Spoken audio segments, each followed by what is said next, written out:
أعوذ بالله من الشيطان الرجيم بسم الله الرحمن الرحيم الحمد لله رب العالمين والصلاة والسلام على أشرف الخلق محمد المصطفى صلى الله عليه وسلم وعلى آله وصحبه أجمعين ثم أما بعد. Hoş, hürmetlik, muhterem, aziz cemaatimiz. Bugün her birleri bilen ortaklaşmakta olan tema Peygamber sallallahu aleyhi ve sellem'nin sünnetininki Kur'an'daki orne degan müştimide ortaklaşmakçı. Hoş. İslam dini hemmeylenge ma'lum bo'lgandek ilim ma'rifat bilim dinidir. Her qandaq bir şeyi tadqiqat qilingan chog'da ikki narsadan xoli qilinmaydi. Ya o xabar bo'ladi, uning nisbatini aniqlab chiqish kerak. Xabar bilan shu xabar sodir bo'lgan manbani aniqlash kerak. Yoki bir da'vo bo'ladi, buningga dalil kerak keldi. Xo'sh. Müslüman alimleri şeyilarni tadqiq qilgan chog'da shundoq bir ilmiy manhajni qanday qilgan qo'ygan. Nim degan? İza kunta naqilan fas-sihha va iza kunta mudda'iyan fad-dalil degan. Sen bir narsani naql qilsang, shu narsaninki to'g'riligiga kafolat qil degan. Agar bir narsani da'vo qilsang, shuningga dalil kerak. Delil, biz tadqiq qilgan şeyininki mahiyetiga qarta şunun uygun delil bo'lishi kerak. Agar uning uygun bo'lgan delil bo'lib qolsa, u gerçi delil bo'lsa-mu, lekin u şey bilan moslashmaganlik uchun uni delil deb qatag'a bo'lmaydi. Xo'sh, Alloh taolo Qur'on-i Karimda bizga bu to'g'risida shunday bir bayonnamani deydi. Sura Baqara'nın 111. ayetinde وَقَالُوا لَنْ يَدْخُلَ الْجَنَّةَ إِلَّا مَنْ كَانَ هُودًا أَوْ نَصَارَى قُلْ هَاتُوا بُرْهَانَكُمْ إِنْ كُنْتُمْ صَادِقِينَ diye. Yani Yahudi ve Nasaralar cennetke fakat Yahudi ve Nasara bo'lgan millet kirdi. Dep bunu dava qilgan. Allah nim degan? Bu ularning quruq arzusudur degan. Agar sizlar so'zinglarda rostchil bo'lsanglar, mush so'zinglarga qanday qilinglar? Dalil ko'rsatinglar. Deb qul hatu burhanakum in kuntum sodiqin degan. Xo'sh. Hamda moddiy shaylarninki dalili asosan nimaga bağlandı degan chog'da tajriba bilan mushahadaga qanday qilindi? Bağlandı. Bu sahada g'arb dunyosi islom dunyosidan ilgari. Hamda ma'naviy shaylarni ko'rgan chog'da bunun da g'arb dunyosiningki hech qanday metodi yo'q. Ya'ni manhaj yo'q. Nimba degan chog'da faqat bularninki shu tadqiqotchininki o'zininki o'ylanishi, tahlili ve vicdanı ve xiyoli var.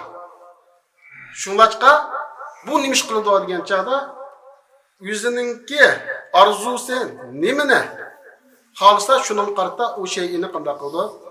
Shuningga bog'lab chiqdi. Xo'sh, Qur'on Karim moddiy shaylarda tafsili to'xtalmagan, ijmoliy to'xtalgan.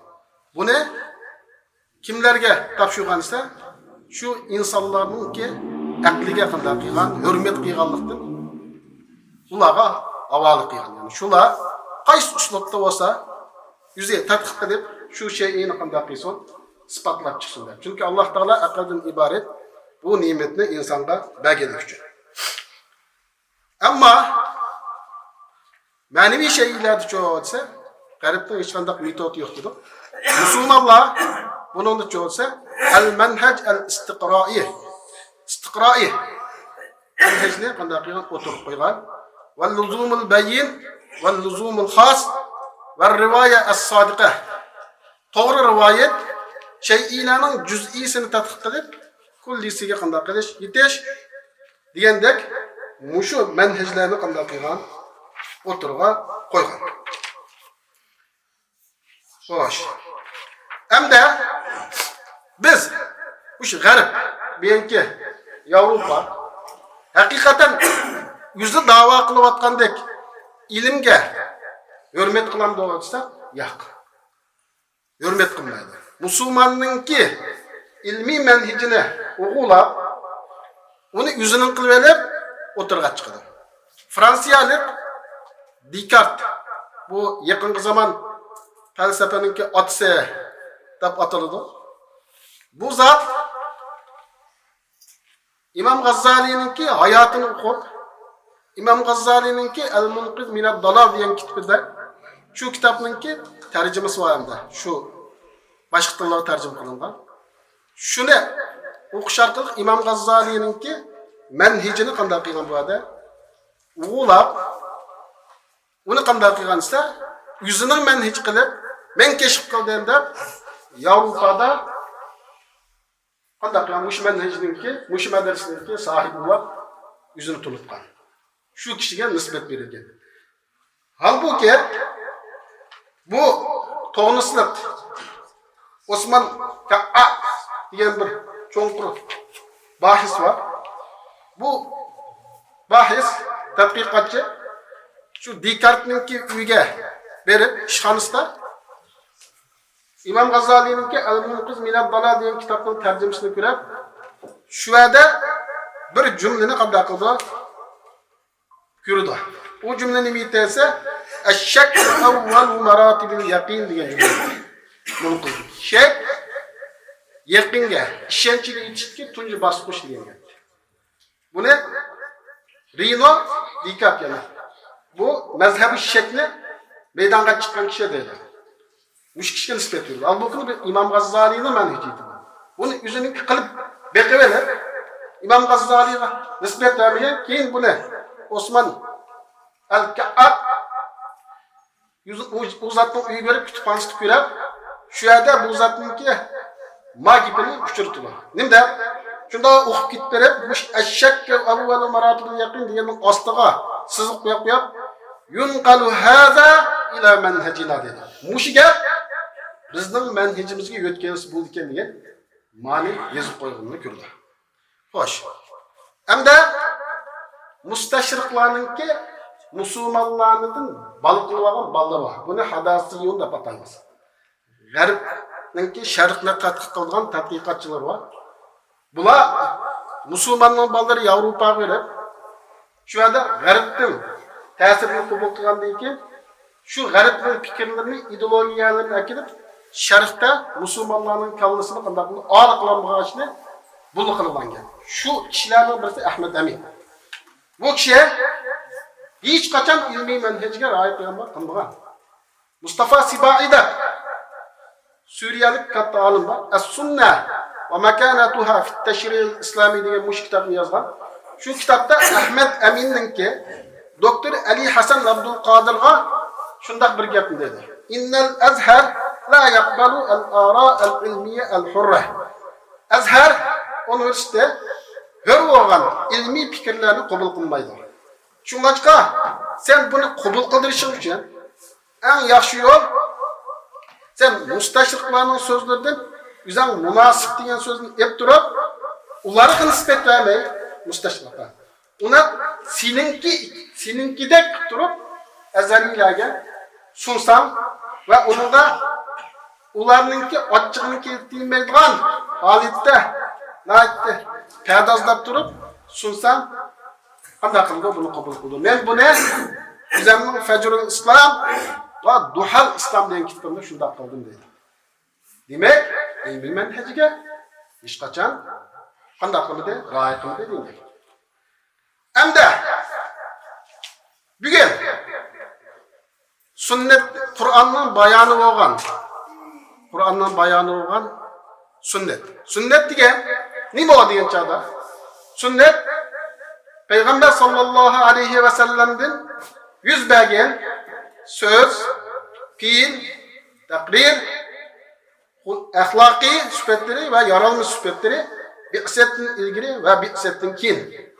Diyen, manım şu sünnetin muhaddislerinin nazarındaki en ıklimisi şu. Hoş.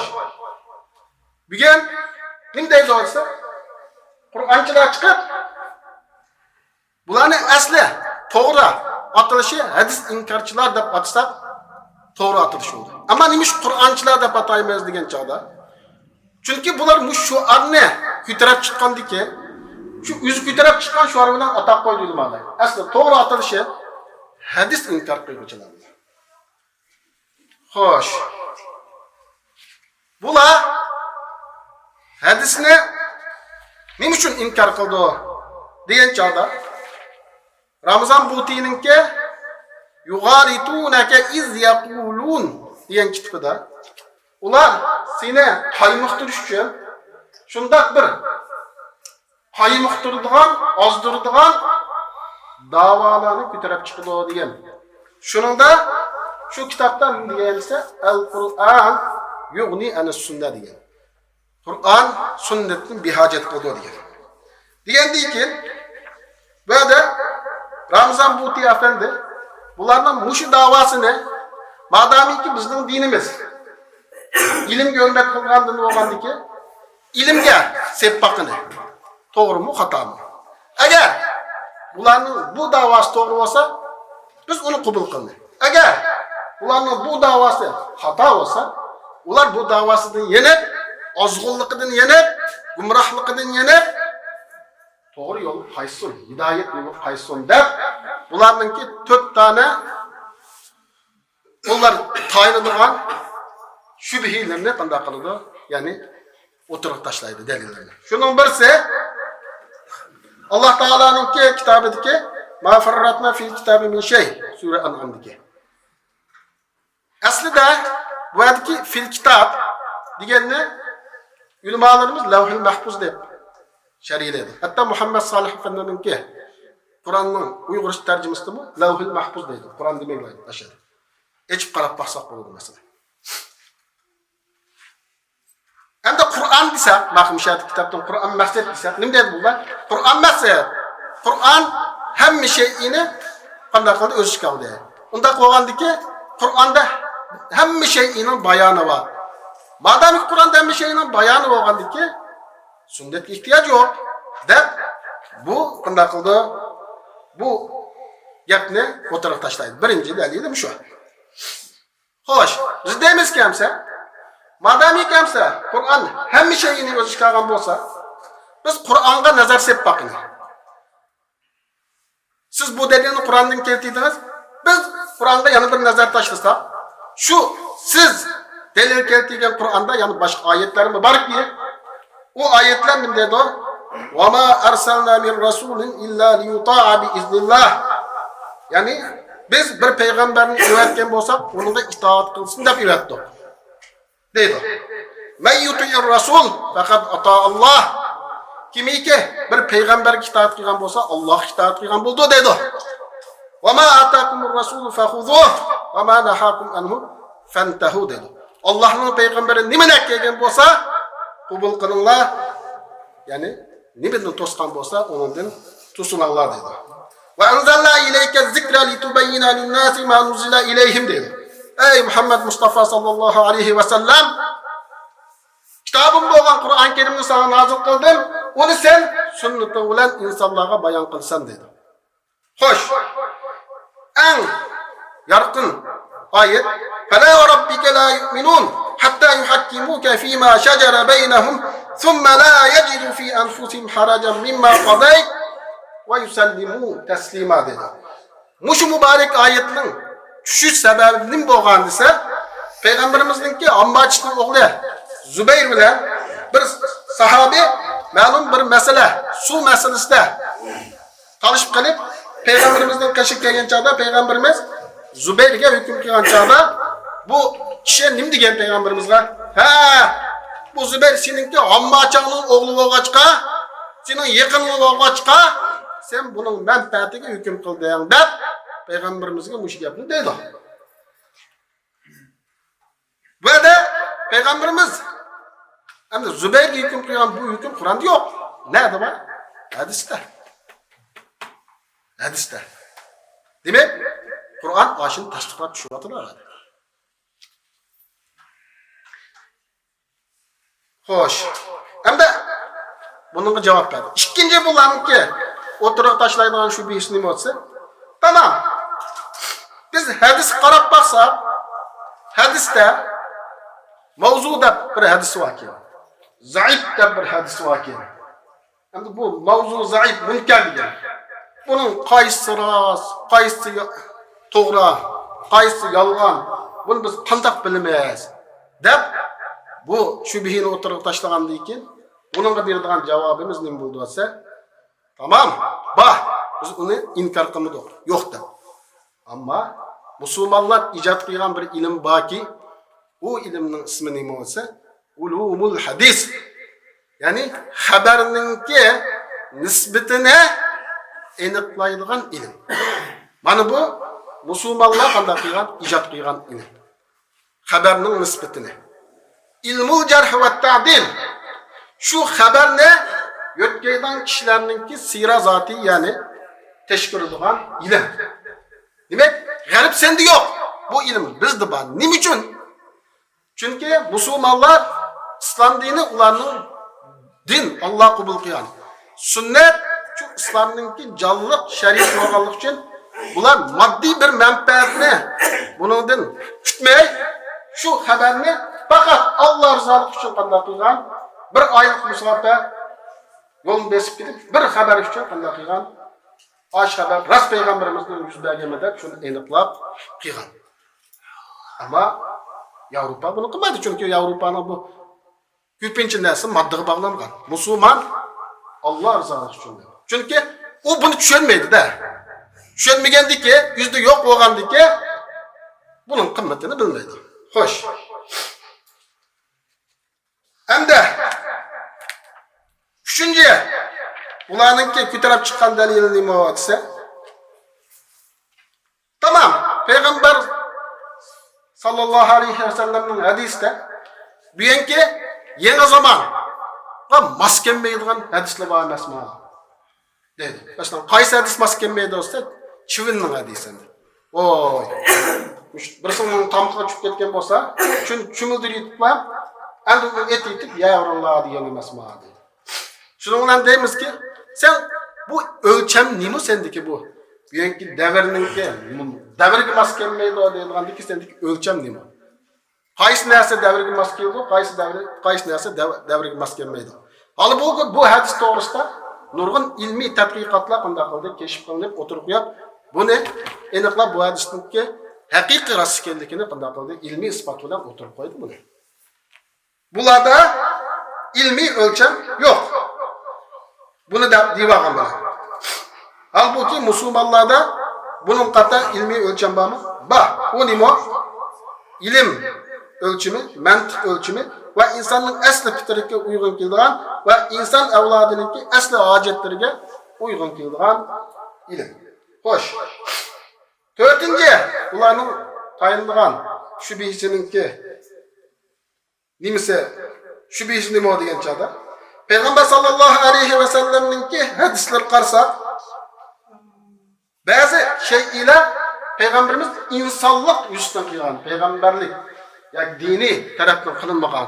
Xuddi insonlar yegandek yeydi deb bu narsani qanday qildi? O'tirib chiqardi. Biz deymizki, to'g'ri, Peygamber sallallohu alayhi va sallamninki bu siz da'vatdan bu sunnatlarini biz nima deb ataymiz? Al-a'mal al-jibilliya deb ataymiz. Peygamberimiz insan bo'lgandiki, bizning jinsimizdan iboratilgandiki, biz yegandek yeydi, biz ishganda qanday qildi? Ishidi. Bular sunnatning halol, harom bu bablarga qanday qilmaydi? Kirmaydi. Ammo bu vazifaning ustiga olganki ilm qaysi bo'lsa, sufga va İmam Şafii'nin muvaffaqat degan kitobda bu narsalarni Peygamberimizningki bir şeyini insanlık tabiati bilan qilgani kumandanlık tabiatına qiyini, peygamberlik karakterine qiyini diyendek bunun hemmini qanday qilgan arg'an. Siz shu yerga murojaat qilsangiz, buningki bayoni u yerda qanday qilasiz? Topsiz. Xo'sh, payg'ambarimiz masalan Allohning elchisi, u bizni bir narsaga buyuruydi va bir narsadan cheklaydi. Shundaqmi? Biz bunga itoat qilamiz endi. Payg'ambarimiz ba'zi voqealiklarda ijtihod qiladi. Lekin ijtihod qilgan bilan shu ijtihodini Alloh taolo qanday qildi? Shu zaman to'g'rilaydi. Masalan, qaysi voqealikda Avs ibn Samitning hukmi zihar oyati tushganda payg'ambarimizning qishiga kelib, meningki erim meni zihar qilib etdi, mening hukmim nima deb so'ragan chog'da payg'ambarimiz nim degan, siz taloq qilib ketibsiz deb ijtihod qilib degan. Degandan keyin bu ayol yana qayt so'rasa yana shunday degan. Keyin bu ayol menib ketgandan keyin Alloh taolo qad sami Allah surasini tushirib, buningki taloq emas, zihar ekanligini payg'ambarimizga qanday qilgan? Bayon qilgan. Payg'ambarimiz jug'ruq berib bu ayoldan keldi. Voy, siz taloq emas ekansiz, sizning hukmingiz zihar ekan deb qanday qilgan? Bayon qilgan. Endi bugun mushuning hammasini nima uchun qiladi bo'lsa, Yevropa musulmonlarni dinidan chiqarib o'zlariga o'xshash qilib o'tmoq uchun qiladi. William Clifford degan bir zot var. Bu shu dunyo Avstraliyadagi jinoyat ilmiga aloqador bir rapor hozirlab, buni Amerikaga qanday qildi? Amerikaning bir idorasiga sunadi. Shuni sungan chog'da nima dedi? İslam hareketi o'tir sharqdan nihoyat gullanib ketib bordi. Bu ne? İslam devletlerideki nifit bu devletler bunu qo'llab ketib bordi. İkincisi dini tushuncha kundan kunga yukselyapti. Bunu biz jumuqtirmasak, yo'q qilmasak, Yevropa ata İslam o'tir sharqqa, İslam dunyosiga gip o'tmaydigan bo'lib qoldi deb bu raporni berdi. Dokladni. Bergandan keyin darhallam mushu hozirlagan dokladida nima bor? Birinchi ulab musulmonlarningki qo'lidagi ash neftlar g'arbning qo'liga o'tish kerak deydi. G'arb boshqarish kerak. Ikkinchisi fasl Qur'on ana sunnah. Qur'onni sunnatdan ayirish kerak. Buni musulmonlarni qanday qilamiz? Qanoat qildiramiz. Nima deb? Sünnet olsa o Peygamber sallallahu aleyhi ve sellem'in şahsi ijtihadı, Allah Teala tarafından gelген vahiy emas deb muşunu qanoatlandirsan dedi. Muşunda qilsa, endi Qur'onni bir o'lcham qo'ymasdi. Kim nimani xohsa o'zining havoyasi bo'yicha tafsirlisi bo'ldi. Buni al-qiro'a al-muasara deb ataydi. Demak, Qur'onning birdan bir sharisi bo'lgan, sunnatni yo'q qilgandikan, madam o'z xohlagan bo'yicha nafsi nimani xohsa shu bo'yicha tafsirlaydi. Degan shunda bo'layapti zaten. Xo'sh. Endi Italiyalik Toliani degan bu kishi nima deydi bo'lsa, islomning sirtidan biz parchalanmaymiz, yo'q qilinmaymiz. Bunga kuchimiz yetmaydi. Qanday qilmasa, bunga musulmonlik qo'zg'ilib ketadi unda qilsa. Faqat buni islomning ishidan tatbiq qilamiz. Bunga ashunda bir turkum insonlarni hozirlab musulmonlarning kallasini yuyib tashlaymiz deydi. Hamda Peygamber sallallahu aleyhi ve sellem'nin Kur'an'ı bayan qilish vazifasi var, tabliğ qilish vazifasi var, teşri' qonun qo'yish vazifasi var desa, bor. Qonun Kur'an'dan boshqa. Dalil Allah Taala Kur'an qaraydigan bo'lsak nima deydi? Shunday deydi. Wa rahmati wasi'at kulli shay fasa'aktubuha lil ladzina yattaqun wa yu'tuna zakat wal ladzina hum bi ayatina yu'minun alladzina yattabi'una ar-rasula an-nabiy al-ummi alladhi yajidunahu maktuban indahum fit tawrati wal injil ya'muruhum bil ma'ruf wa yanhahum 'anil munkar ويحل لهم الطيبات ويحرم عليهم الخبائث ويضع عنهم والأغلال التي كانت عليهم dedi. Bu Sure A'raf'ın 157. ayetinde Allah Teala men rahmetim her şeyini öz içine aldı. Ben bu rahmetimle Allah'a takva olgan, zakatını vergen, bizden ayetlerimizge işengen ve ma savaşsız peygamberge ergeçken o peygamberle ol Nasara Yahudiler Tevrat İncil'den nimdep tapıdı dese Tevrat İncil'de şu peygamberden süpetleri var nimdep en-nebi el-ummi de şunun ergeçson o peygamberinin vazifesi mi? Yaxşılık buyuruydu yamanlıktan tusudu yani çok halal nesillerini yaxşı nesillerini halal kıptırdı dedi yaxşı nesil yani çok naçar nesillerini haram kıptırdı dedi demek peygamberinin kanun yaş Müslüman vazifesi yani vazifesini de kanun Allah bu vazifesini belge ayet Sure Araf'ta karşı oldu demek Kur'ançılar buna karab baksı buldu bu ayetle inkar kıysa kapır oldu demek bu ayetle enik serih bunun bu ayetin boynunu tolgap basım tolganmaydı enik ve yuhillu lehumut tayyibat ve yuharrimu aleyhimul haba'is deb onda kıygan ifade edilgen hem yani bir ayet Allah Teala innellezine yubayi'unak innema yubayi'unallah ey Muhammed Mustafa sallallahu aleyhi ve sellem sana beyat kıyganlar Allah'a beyat kıygan buldu dedi beyat ne? Belgen çağırdı nimde bir Müslümanlar peygamberge itaat kılmen de bir başka şey bilemdik ya şundan da bilemez siz nim diyorsunuz lebbeyk ve sa'deyk sem'en ve ta'ah deyiniz muşassasda görürüz hoş şunlaçka alimlerimiz sünnetinin ornuna bayan kıygan çağırdan nim diyen Yahya ibn Abi Kesir es-sünne qadiyatun alel Kur'an ve leysel Kur'an biqazin alel sünne diyen sünnet Kur'an'a qanday qildi, hüküm qildi, Kur'an sünnetga emas degan. Bu gapning ma'nosi nima bo'lsa, olimlarimiz qarab boqing. Ey olimlar, Yahya ibn Abi Kesirning bu gapini haqiqiy muhaddis deb atalgan İmam Ahmad ibn Hanbal, İmam Buxoriyning ustozi nim deydi? قال الفضل بن زياد سمعت أحمد بن حنبل وسئل عن الحديث الذي روي إن السنة قاضية على الكتاب وقال أحمد ما أجسر على هذا أن أقوله ولكن السنة تفسر الكتاب وتبينه dedi.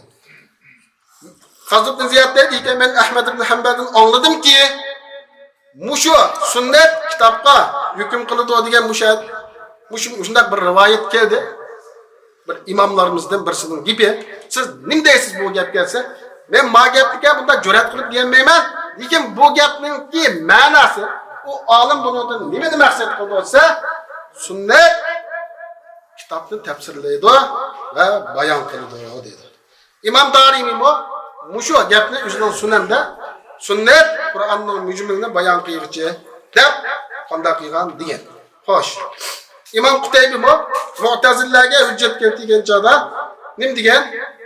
Sünnet kitobni bayon qildi deb mushu gapni qanday qilgan misol qilib keltirgan. İbn Jarir Tabari shunday dedi. Qur'onni shari'lash, bayon qilish faqat bayonni Allah topshirgan kishi orqali qilan bo'ladi. Allah bu bayonni kimga topshirdi desa, Allah'ning payg'ambariga topshirdi dedi. Xo'sh. Demak, Qur'onchilarningki ani maqsadi bu shuarni ko'tarib chiqqan bilan bu g'aribning o'yini. Demak, g'arib musulmonlarni yuzga o'xshi qilmoqchi. Valan tarda ankal yahudu valan nasara hatta tattabi'a millatahum diyor. Yahud nasaralar sen shularning diniga ergashmaguncha sendan rozi bo'lmaydi degan. Demak, musulmonlar o'yg'oq turishimiz kerak. Dinimizga sahip chiqishimiz kerak. Kitobimizga sahip chiqishimiz kerak. Peygamberimizning sunnatiga sahip chiqishimiz kerak.